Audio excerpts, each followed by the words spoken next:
হুজুর আমি একা একা বিয়ে করছি, এখন সবাই মেনে নিয়েছে, তাহলে আমাকে কি আবার বিয়ে করতে হবে?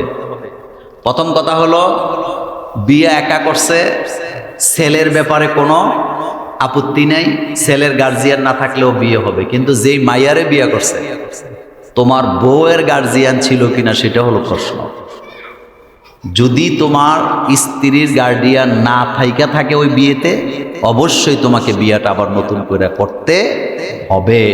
কারণ রাসূল সাল্লাল্লাহু আলাইহি ওয়াসাল্লাম বলছেন, বিয়ে জায়েজ হবে না মেয়েদের কি ছাড়া, গার্ডিয়ান ওলি ছাড়া, ওলিমা ছাড়া, মেয়েদের গার্ডিয়ান ছাড়া বিয়ে হবে না।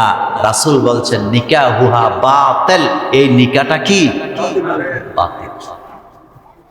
এই জন্য মেয়ের গার্জিয়ান থাকতে হবে। বাইজ্ঞা বিয়া করে না, কথা কন না, কয় বাইজ্ঞা বিয়া করছে, করে যায় তো মেয়ের গার্জিয়ান ছিল না, তাইলে বিয়ে হবে না, বিয়াটা আবার দৌড়াইতে হবে। সুতরাং তুমি যেটা করছো, তোমাকে এটা বিয়ে আবার দৌড়াইতে হবে।